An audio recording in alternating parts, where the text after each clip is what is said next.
All righty then. We are recording. So what we wanted to do was get a homework submitted today. I think it was homework number 5. And before we got there, I thought what I would do is kind of give you a brief rundown of this idea about relays. Let me see if I can get the video here. No, I can't see the video. Shoot. I don't know why I always have these problems.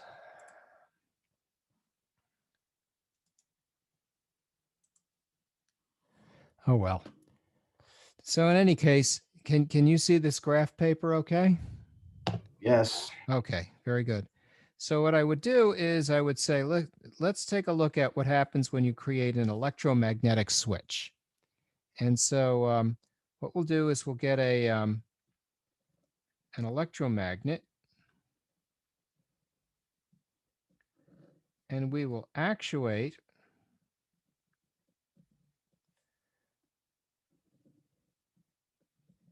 a switch.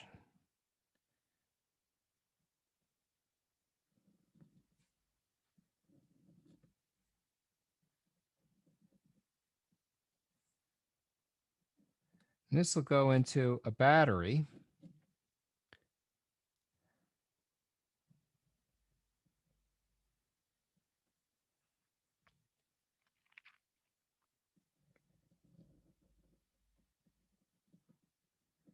Just like that. So what happens when the energy comes on to this coil, the clapper will shut. And put it a different way. Let's see. When the energy goes off, the clapper will shut. There, put it that way. Normally closed. There, got it right. And then once that clapper shuts, the energy comes on and it opens up the clapper again. So it pulls it in this direction. And so what you want to do is you want to set up a relay like this. Here's a little relay. And this is a 9-volt relay. So I got a little 9-volt battery for it. And what you want to do with that is, let's see if I can hear that.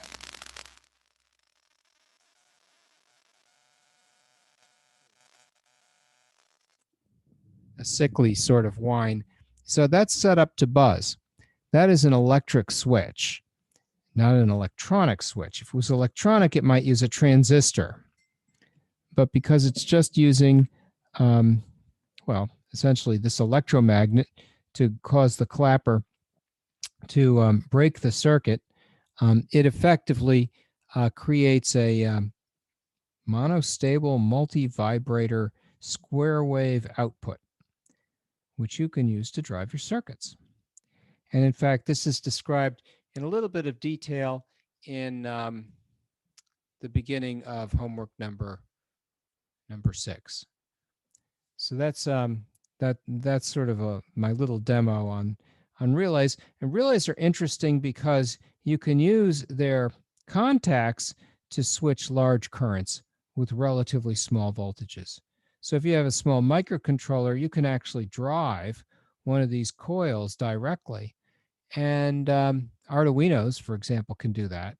And then you can use the switch to do something like turn on and off your toaster oven. So it enables you to switch large currents, which is kind of an interesting idea. And these come in several different flavors. One is known as the single pole, single throw. The other is double pole, single throw. And then you can have single pole, double throw. And then you can have double pole, double throw. And I think we might have covered that in prior classes about switches. So now you've seen a little demo on relays. You'll probably encounter them later, either in your microcontrollers course or perhaps in your senior project, or perhaps both. Perhaps both.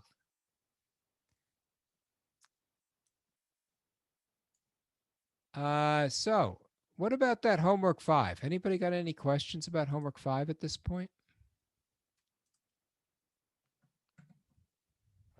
Can we do 15?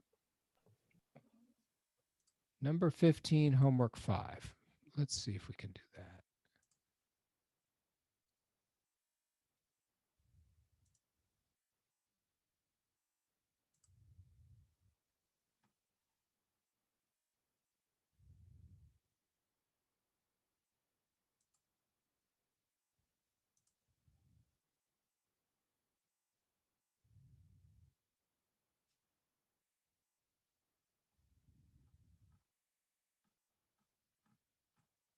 Looking for number 15. It says, use K-maps to simplify the following function in sum of products form, taking advantage of don't cares.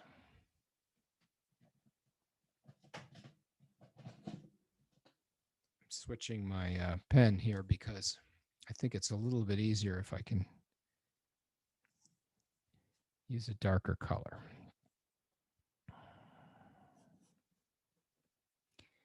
So he says sigma m of 0, 1, 4, 10, 11, and 14. And it looks like I have a bad pen. Darn. Okay, let's throw that out. And let's try again. Well, that's better.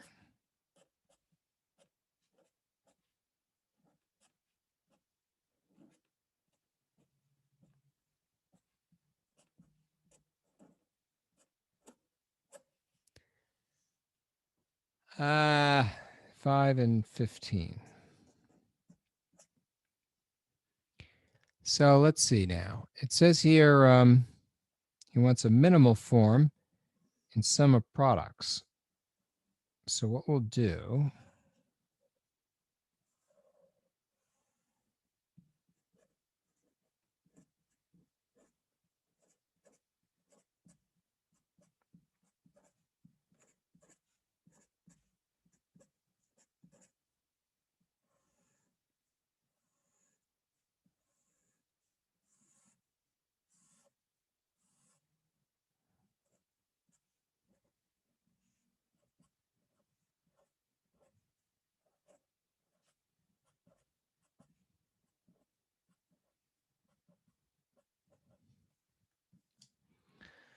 so we'll write that out.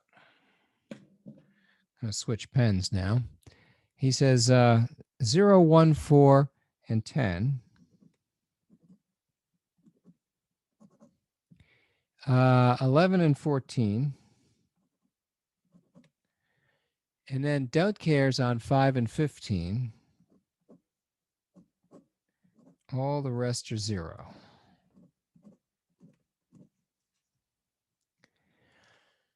All right, what do we loop?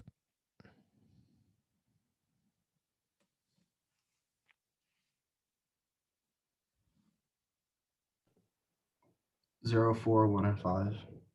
Sure. And what do we call that one? A prime, C prime. Oh, that's not a good color, is it?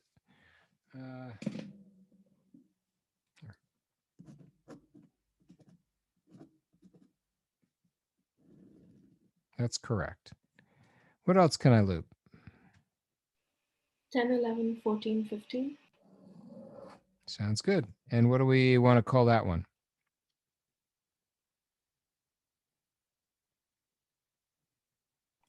Wouldn't it just be A times C?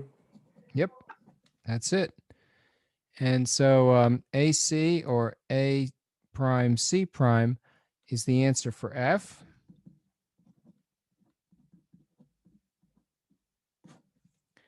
And that gives you an answer.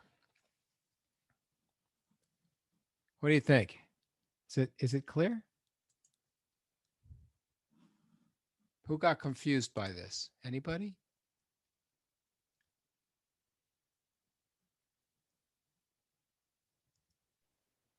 Looks good. So, okay, let's do,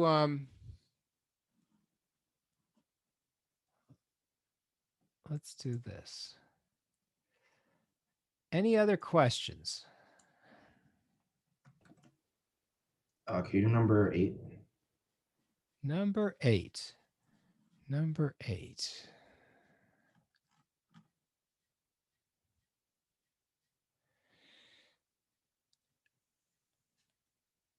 So number 8 says,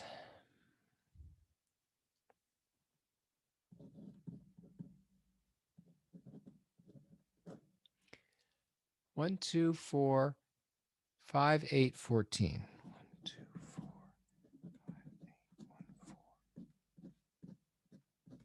4. Plus. Well, I guess it would be this way. 6, 10, 13.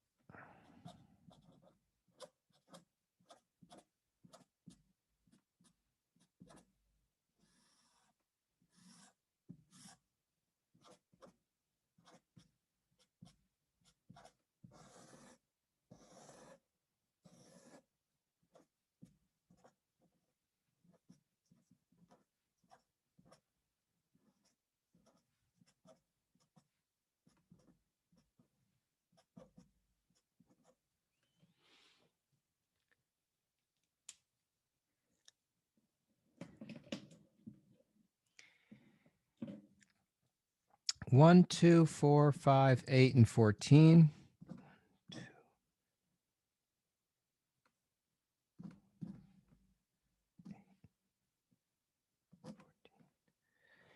And then he says, don't cares on 6, 10, and 13.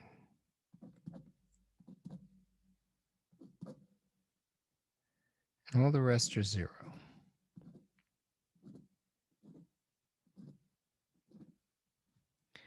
And then he says, find the minimum product of sums using K-maps. So what do we do if we want minimum product of sums? Normally I do this, I get minimum sum of products, but what we're asking for is over here, minimum product of sums. So what do I do?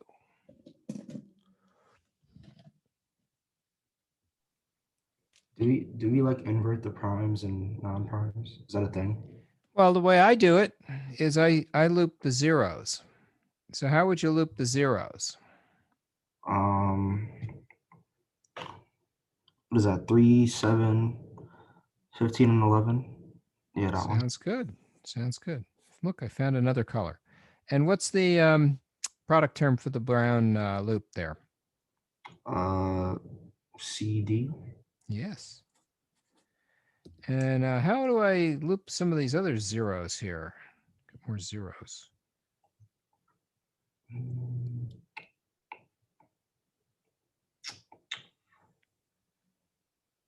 Wouldn't it just be looped by themselves? Or can you use the don't care for 12 and 9? Like 12 and 13 and 13 and 9? Sure. So what's the 12, 13 loop look like? A, B, C prime. Yes. And what's the 13, 9 loop look like? A, C prime D. Yep. And what's left? The one in the corner. Yeah, it's all by itself. And so what is that one? A prime, C prime, B prime. I mean A, B prime, C prime, D prime. Yep. That's it. That's it. So now we can write F prime equals CD or AC prime D or ABC prime or ABCD, all primed. How am I doing so far? Did I get everything right? Looks okay. So if I want F, what do I do?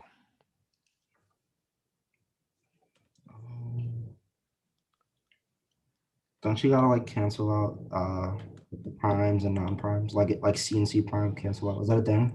Isn't that a thing? No, no, you can't cancel anything, I don't think. Or do This is a minimum sum of products formed for F prime.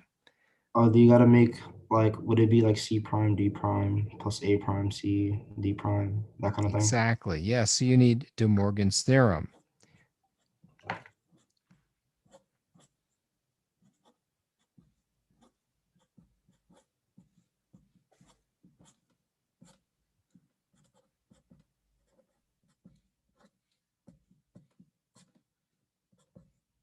Oops.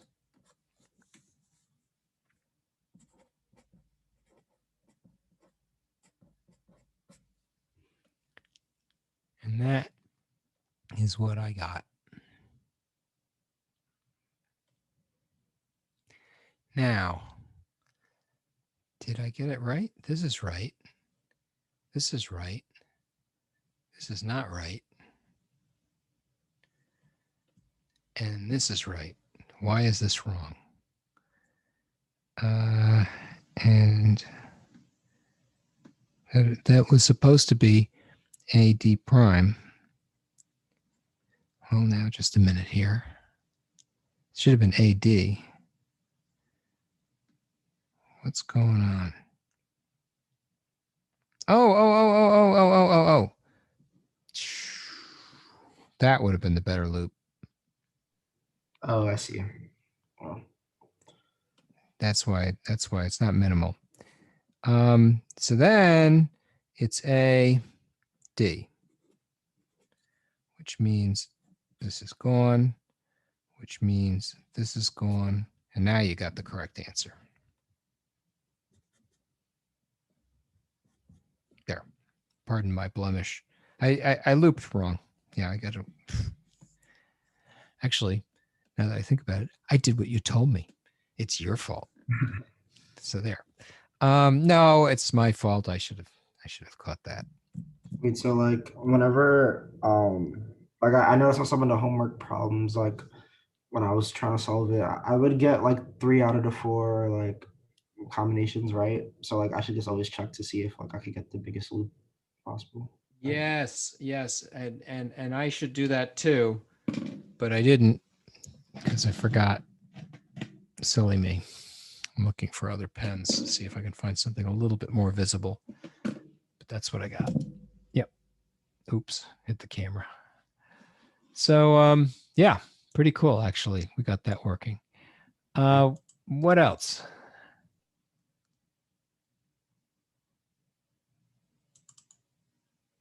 Oh, darn it.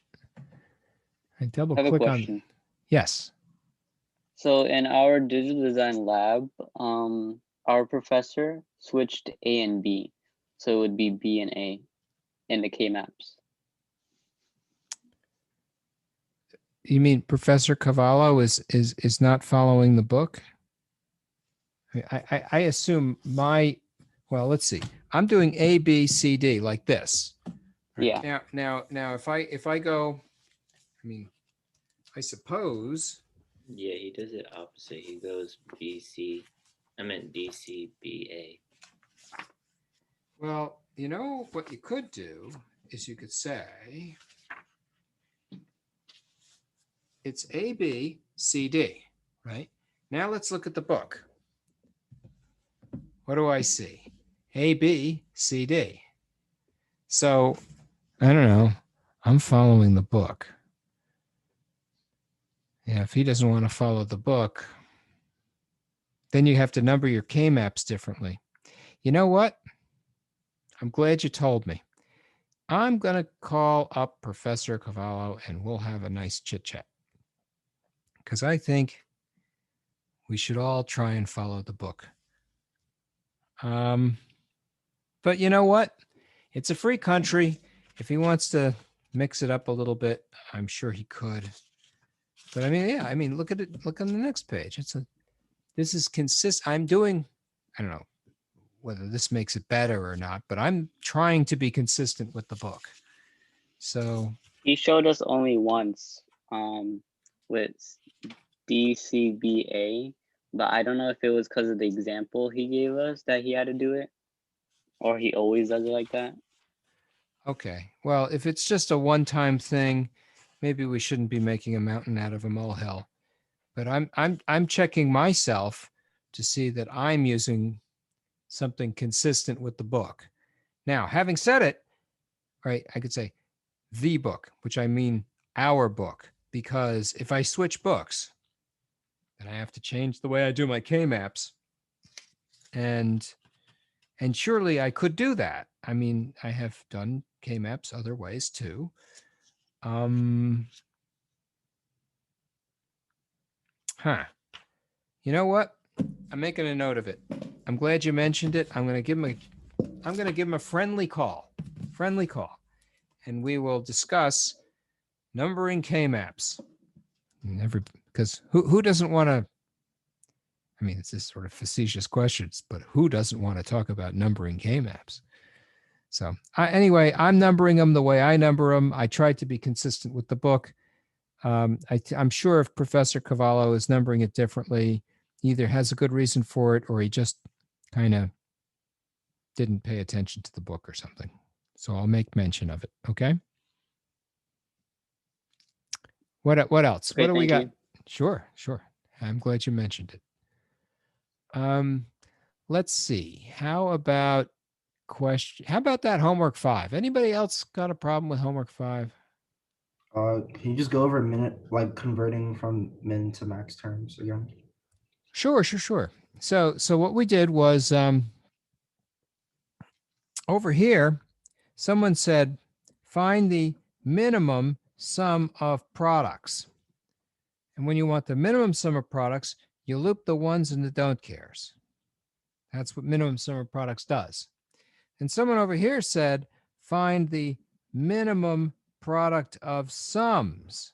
See, this sort of, I don't know, looks very similar, but they're different, right? Because one is MSOP and the other is POS, product of sums. So when you want the product of sums, what you really want is a minimum sum of products for F prime. That's what we did here. So by looping the zeros with the don't cares, I got a minimum sum of products for F prime. And then my strategy is, with a minimum sum of products for F prime, I can use De Morgan's theorem, invert both sides, convert the plus to times, the times to plus, and the variables all get inverted. And then I got myself a minimal product of sums. Thank you. Sure. Happy to do that.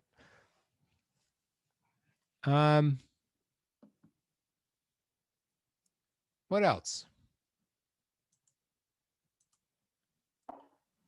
Can you go over homework 4?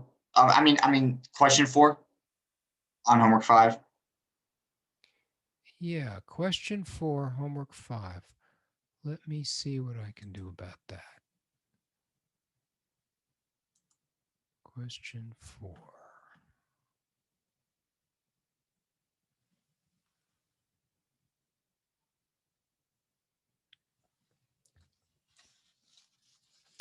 Time for a fresh piece of paper.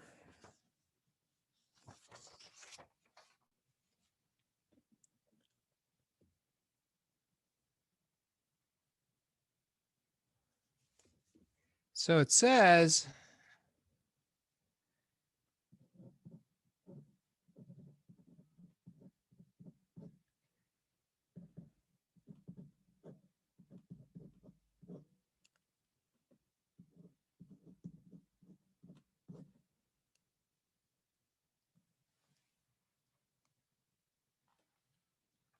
given the max term of F, find the max term of F prime.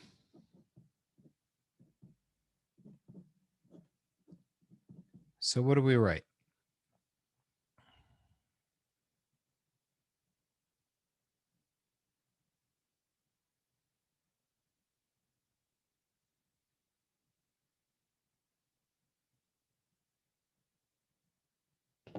Can you repeat that?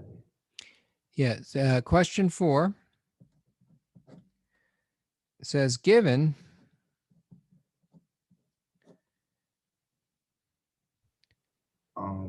canonical product sums in shorthand notation for f, find f prime in canonical product of sums shorthand notation. Wouldn't it be 1, 3, 5, 6, 7? Yep, that's exactly right. And how did you get that? I looked at the K-map thing, but I don't know if that really helps, but I was kind of So here it is. We got 0, 1, 2, 3, 4, 5, 6, and 7.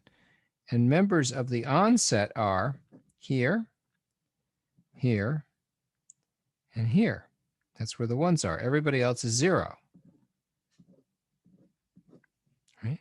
And since he wants f prime, what he wanted was the zeros. And so you listed out where all the zeros were. That gave me f prime. How's that grab you? Is everybody kind of, who's confused by that? Anybody got confused? It's a little confusing, to be honest. Everybody's all right with this? All right. Other questions for homework number 5 due tonight?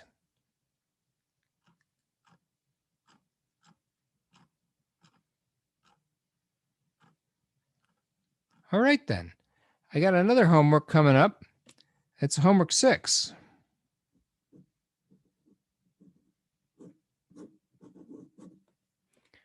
And that's due next week. And I thought maybe what we would do is see how much of homework 6 we could cover. Has anybody had a chance to take a look at homework 6? Are there any questions about homework 6? what are the topics on it? I didn't get to look at it yet, but Oh, you're not looking at it. Oh, dear me, goodness gracious. Well, we covered the relay. We covered the light emitting diode. We covered how to build a large multiplexer from small multiplexers.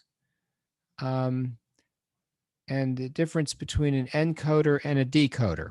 So let's do an example, practical example. Let's say I have 8 bits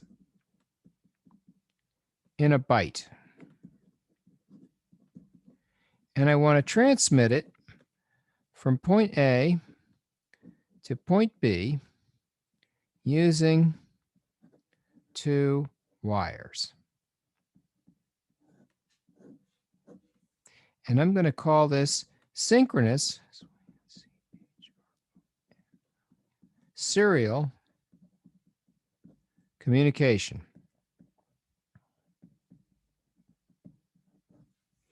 So here in synchronous land, synchronous means in sync or with time, because Chronos is the god of time. What we're going to do is we're going to get a timing signal. And we're going to take our 8 bits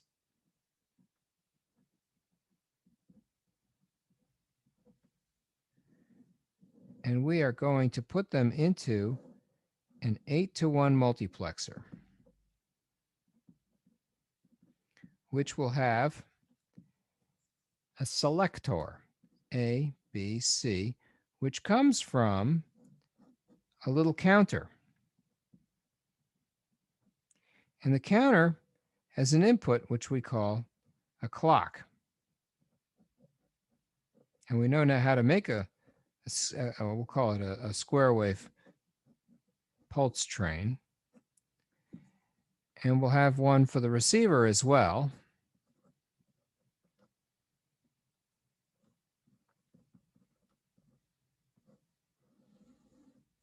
And that will be our synchronous connection between the transmitter and the receiver. So here's the transmitter. Now on the receiver side, we'll have a 3 to 8 decoder.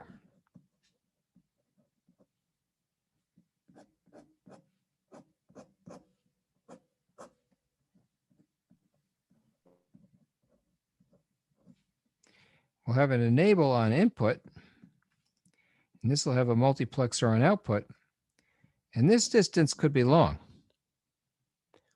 And so now I can present to the multiplexer 8 bits in a byte.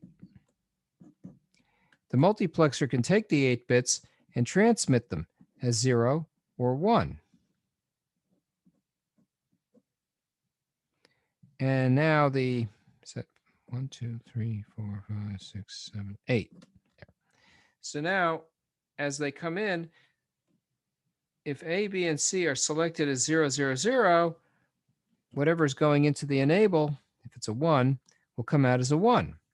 Then when I go 0, 0, 1 on the selector, it'll be the same for both because I've got a pulse train that increments the counters at the same time. I'll go to the next input from here and the next output from there. And I'll keep sequencing, right? All in time, all in sync with the input and the output. And then I'll go back to the top. So in effect, what I've done is I've created synchronous serial communication. And so therein lies the decoder use, and herein lies the multiplexer use. So the multiplexer has 3 inputs. The decoder also has 3 inputs with an enable. The multiplexer has 1 output. The decoder has 8 outputs. Decoders usually have far more outputs than you'll find inputs. In fact, it's logged to the base 2 of 8. That's 2 to the 3 is 8. So that's the upshot of the use case for the decoder with the multiplexer.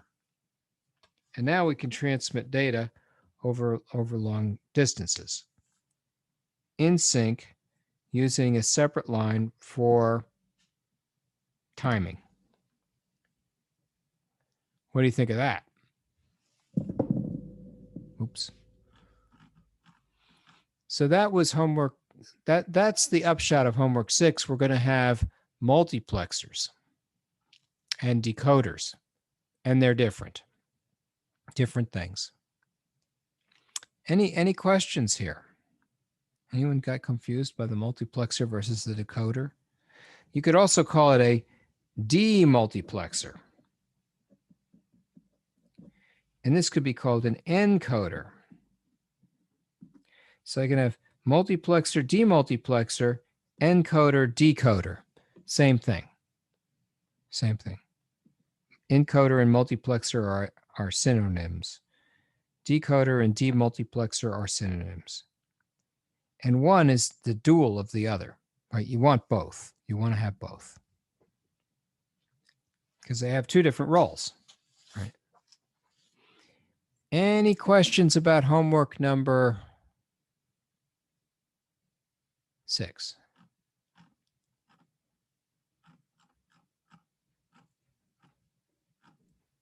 Number 19. Number 19. Let's take a look.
I'm having a little trouble translating this to the screen, so bear with me a minute.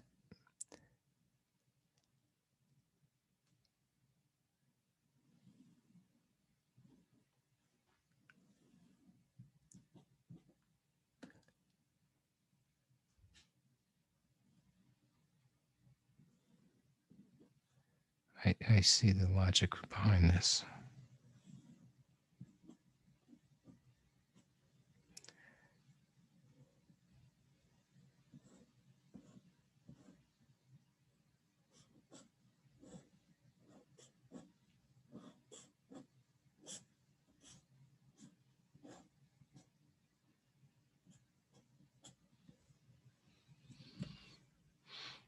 So this is in the given 4-to-1 multiplexer.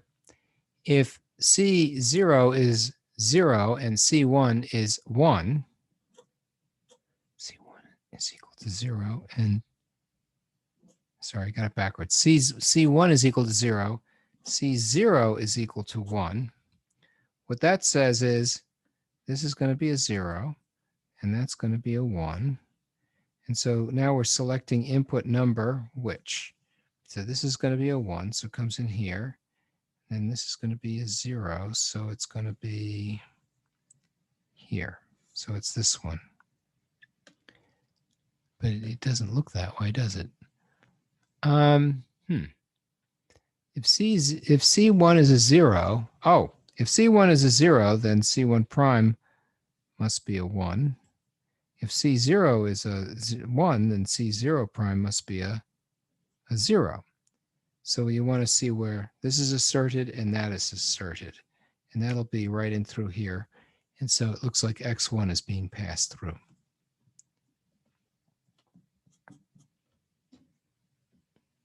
Does everybody kind of see how I did that? So somebody says C1 is equal to 0. That must mean C1 prime must be equal to 1. C0 is equal to 1. That means C0 prime must be equal to 0 because these are inverters right in through here. So now you want to find out where it's hooked up to C1 prime and C0. So you scan down and through here and you see this indeed, that's the culprit right there. And then X1 is fed in. So the combinations, the various combinations of a 0 and 1 are going to be something like this. It's going to be 0.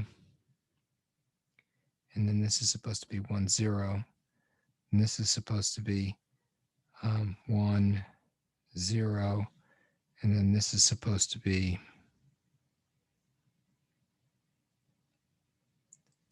a 1. And then this would be a 1. So you can kind of see how these are being asserted and how the different ones are going to assert the AND gates. I don't know if that made any sense. Am I making any sense? Do people kind of see how the signals are flowing through the circuit here? Sometimes I'm worried I'm not explaining this right. So, Professor Lyon. Yeah. I understand like what's going on because this is a multiplexer, right? Yeah, it's a 4-to-1 multiplexer. And normally what you would do, I mean, if you're going to do this upright, is you would say,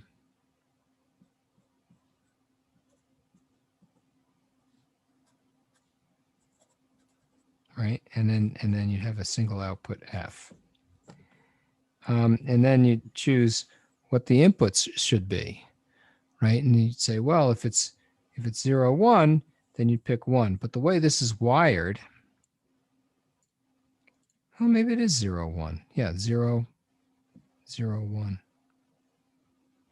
Let's see, C0 is equal to a 0, then the output's 1. So 0 and 1. Yeah, so this picks out 1.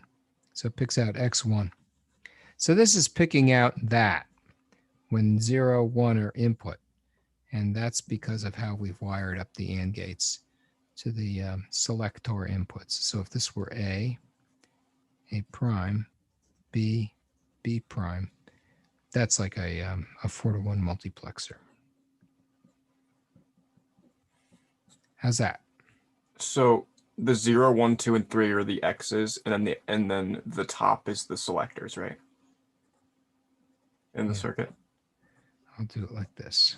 So if you had a 4-to-1 multiplexer with X0, X1, X2, and X3, and you said the input is supposed to be 0, 1, what is F going to be? And the answer is X1 because it's selecting X1. Okay. This is a detailed implementation of that. Okay. How would you do it without looking at the whole circuit like that? Is there a way to? Yeah, you could just reason. I drew out the circuit because this was actually the diagram that was given to you in the homework. So I figured I would reproduce it here because I couldn't find a good way to flash it on the screen. Okay. So I redrew the circuit for you. But in fact, if you had a multiplexer that worked the way you would expect, then if A and B were 0, 1, the input would be 1, which means F would equal X1. If the input were 0, 0, the input would be 0, and then F would be equal to X0. So basically you're just like counting like what the number value is? Yep. Okay. Yep. Okay. This is a very detailed implementation of a 4-to-1 multiplexer. But if you needed to build a 4-to-1 multiplexer with AND gates and an OR gate, this is how you do it. And then I have like more slightly off, like different Sure. question. So Yep. how would a decoder work since they're kind of like similar structures? So the decoder is using the enable to assert one of the various outputs. So if you had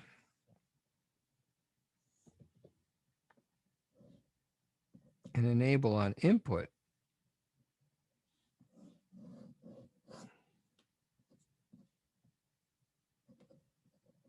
this would be a 2 to 4 decoder.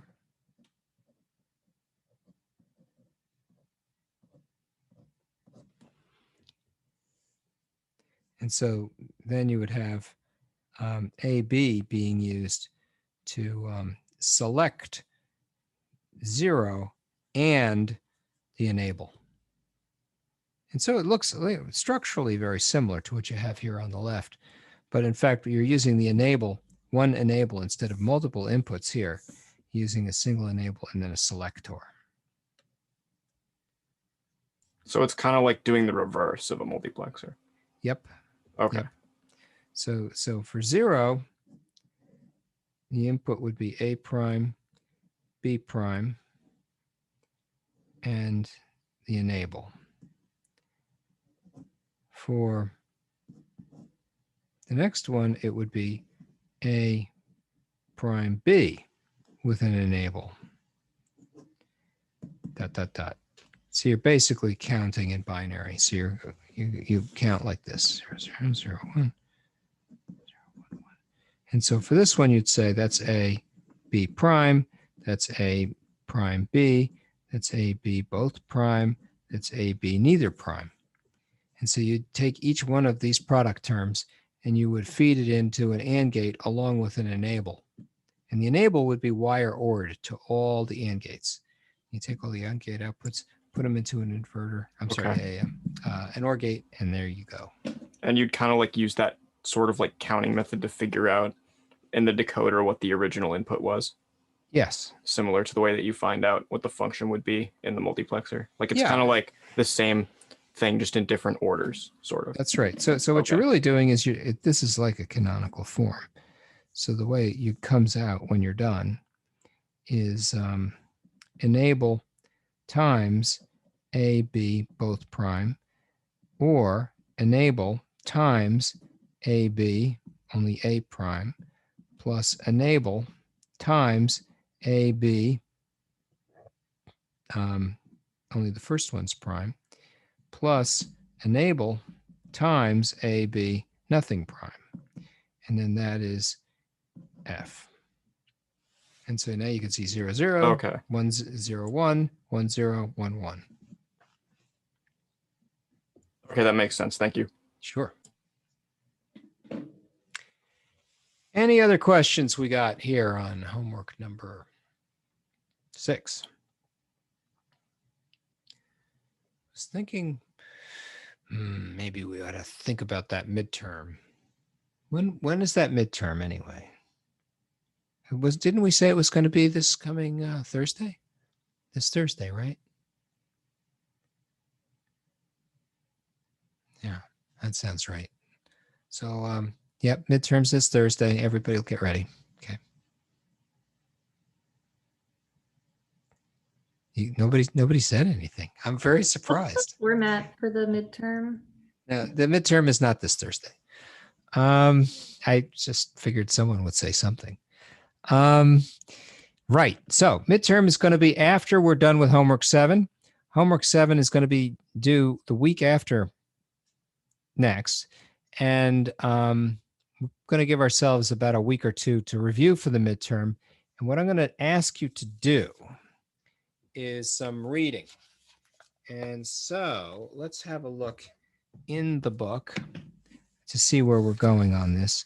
You see this business here with number systems. Can you see that? No, you can't. Just a minute. Let me move over here. Yeah. So this is about where you want to read up to in chapter 5. And that is on number systems. I don't know if you can see that. I'll rewrite it here. It starts around 240. Let me show you where it starts, and then I'll write it out so you can see it nicely. Just a minute, please. Yeah, arithmetic circuits. So there's 241. So what we'll do is we'll have you do some reading. So you'll be reading chapter 5, page 240 to 241. That covers a lot, but I'm sorry, 247. Yeah, 247. So you've got to do 2's complement, 1's complement, and sign and magnitude. And these are the 3 primary numbering systems we care about. And the one that's most common and the one that you're going to be really focusing on is 2's complement. And that's going to be in chapter 5. But you don't have to worry about that yet because it's not till after homework 6. And then we'll be into homework 7. And this will be in your reading. And then for the midterm, what we'll do is very similar to the homeworks. You got two chances, open book, open notes, the highest score of the 2 attempts, and you can print it out and you can look at it and you can take your time with it. And maybe there's no time limit really, just it has a deadline and it's like 2 weeks. And then what else? Oh, it's really just a mashup of the homeworks prior. So really I take all the homeworks that we've seen, mash them together to create one giant sort of test. And it gets graded by the computer. And then it's due when it's due. And that's it. Any questions about the midterm? No. No? Good. So then let's see what else. So we're busy doing the review now for homework number 6. Does anybody have any questions about homework 6?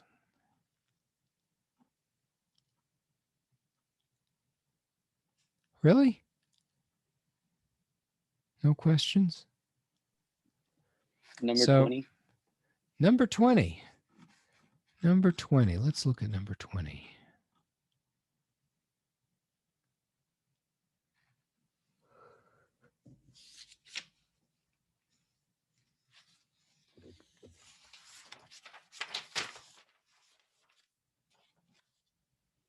I want a clean sheet of paper here.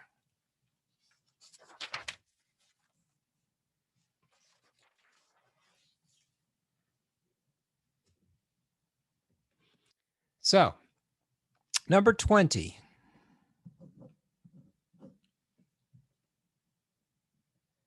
says, without any additional circuitry, an 8-to-1 multiplexer can be used to obtain how many variable functions? So here's an 8-to-1 multiplexer.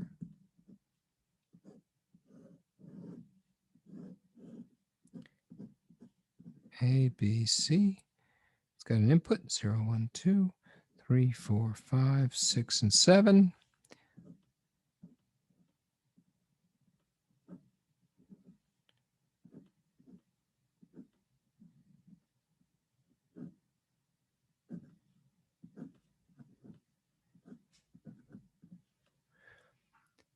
Given the following schematic, find the function f. Well, let's see.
So for 0, 1, and 2, all I have is 0 on input.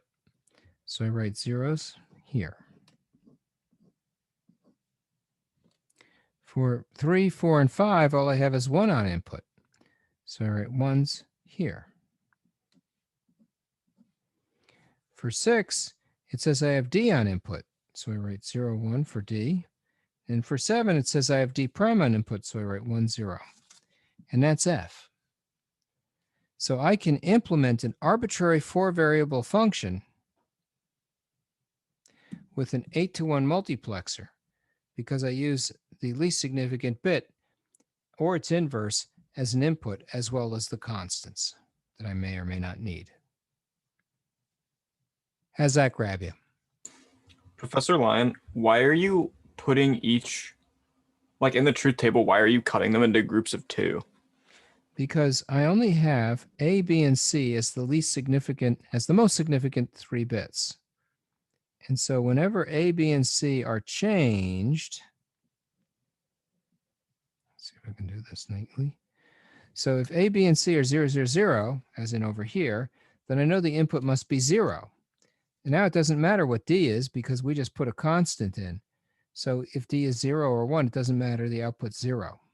So I'm grouping by 2 in order to be able to take into account that there are 4 variables here, but 3 variables are being used to select the input on the 8-to-1 mux. How's that grab you? So this is input 0 right here. Input 1 right there. Input 2 is over here. Input 3, and you can see input 3, input 4, and input 5, 3, 4, and 5 are all going to be 1 because there's a 1 on input. So they're all 1. And you can see 6 is going to match D, and 7 is going to match D prime. So that's how I get that. Is it making sense? Yeah, this might just be based on the question, but how do you know that only the last 2 inputs depend on D? Oh, well, I just made up a function, that's all. Okay. You could make a different function up and you would still be able to implement it with an 8-to-1 multiplexer, provided there were only 16 rows. So any function of 4 variables can be implemented with a 8-to-1 multiplexer. So because you have 16 rows like in the truth table from having 4 variables, but you only have 8 inputs, that kind of implies that one of them is kind of not as important. Well, I don't know if it's not important. It's certainly important when you start using it in its inverted and uninverted format. So it is in fact critical. It's critical. It's critical. Okay. Yeah, I mean, you can see a very similar sort of question in question number 10. Because question number 10 says,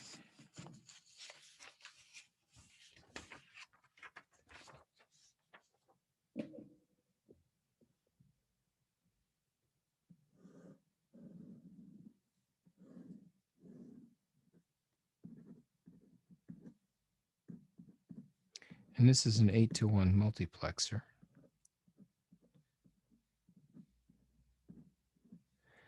The input to the 8-to-1 multiplexer is 1, 2, 3. And 3 is equal to D. 4 is equal to 0. And D's look like zeros, so I'm going to write a D like that. 5 looks like a 1. 6 looks like a D. And 7 looks like a 1. So given this setup, find the truth table. Find the truth table. So now, A, B, C.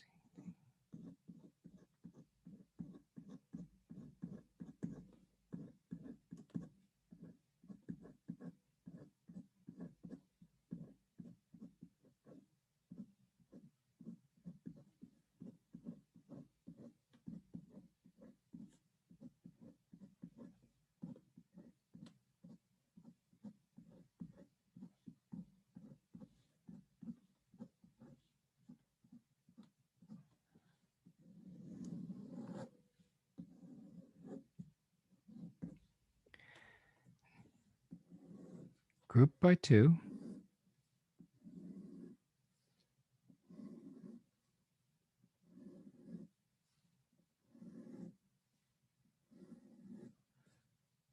Label your inputs.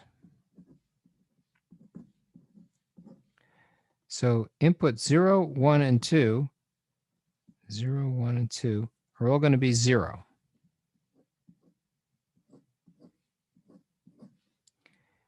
Three is equal to D. 4 is 0. 5 is a 1. 6 is D. 7 is a 1.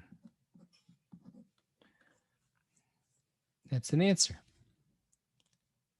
So now I can write out the numbers.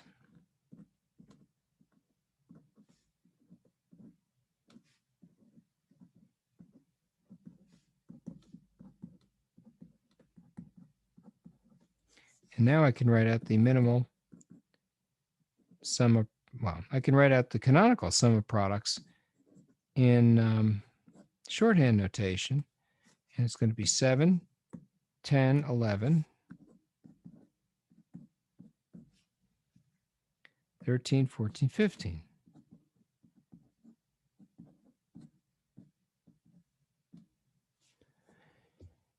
And let's see if that's correct. 7, 10, 11, 7, 10, 11, 13, 14, 15. Yep, that's correct. And that is canonical sum of products in shorthand notation.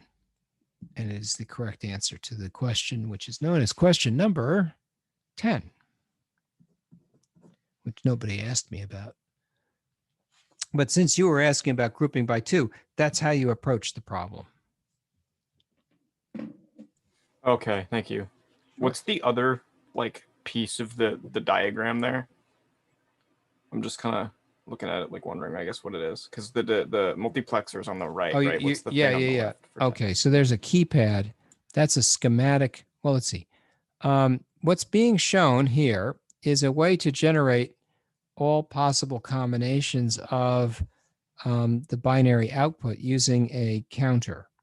So the counter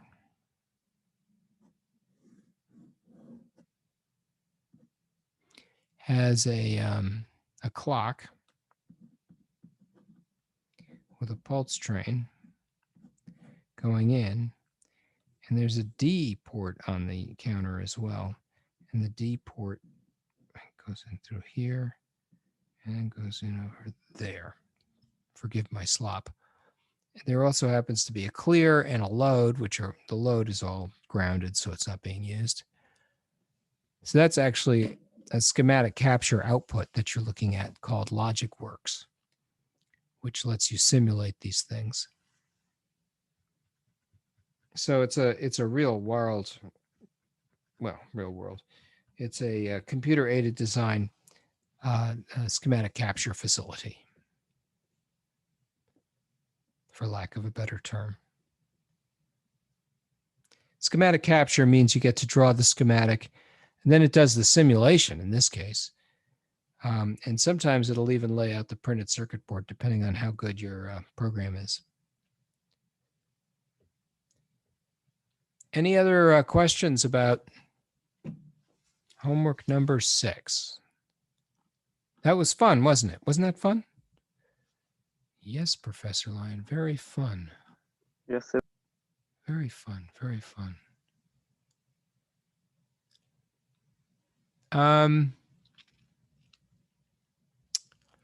So I'm looking through this homework here.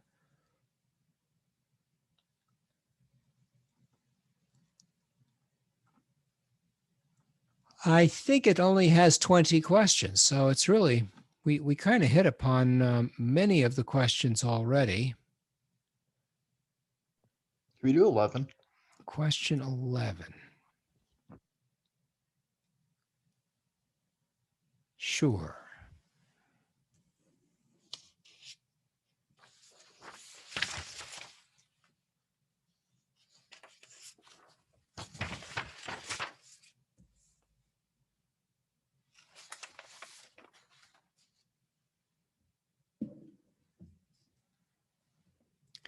So we have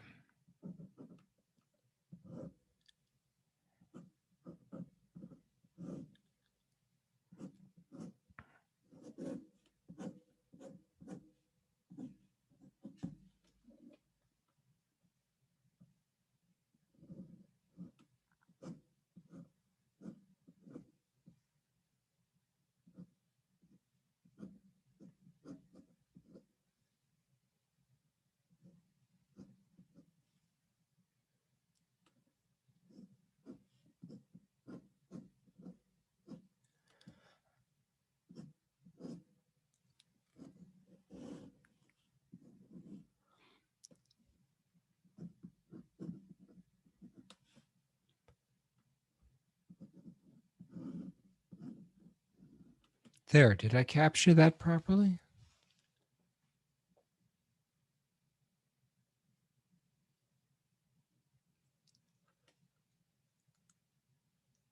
I think so. I think so.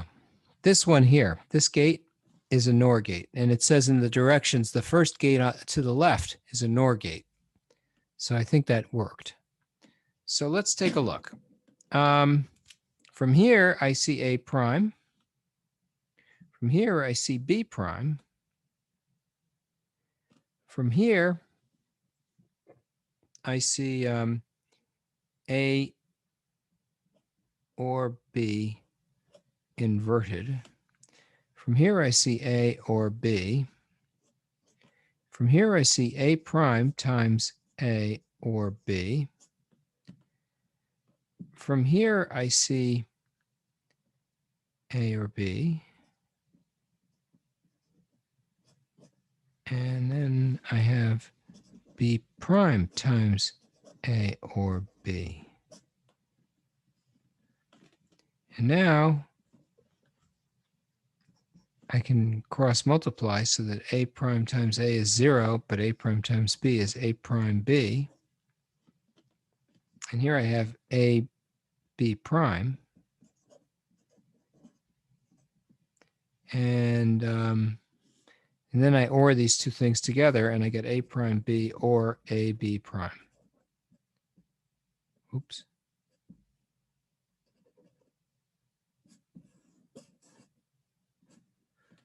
And that's what I got.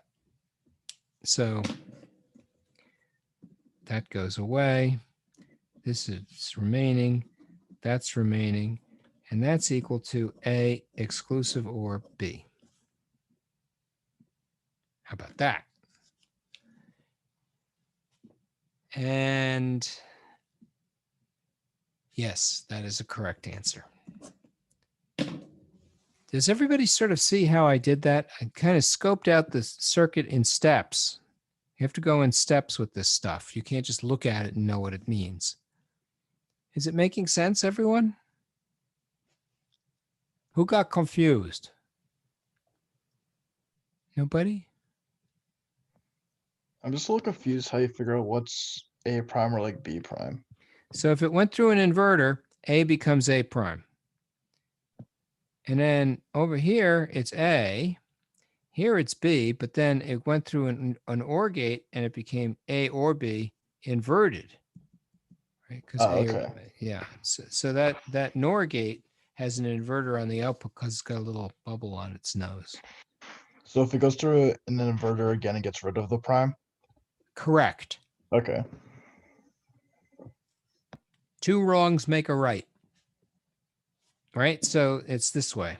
A goes into an inverter. It comes out as A prime, but you put it into an inverter again? Well, then it's 8 again. It's like an invertible function or a function that has an inverse. So what else?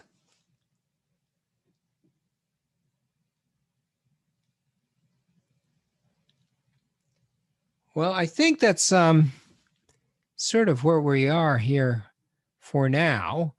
Let's call it quits. I think we're pretty much close to the end of the term, end of the time. And unless you have another question, I'm just scanning through this now. Let's bring your questions. Bring your questions with you to the next exciting digital design class, and we'll also have a reading assignment for that. And it's a nice day, so stay safe and enjoy the rest of the day. Thank you, Professor. Thank you. Thank you. Thank you. Thank you. Thank you. Thank you. Thank you, Professor. Thank you. Have a nice day. You too.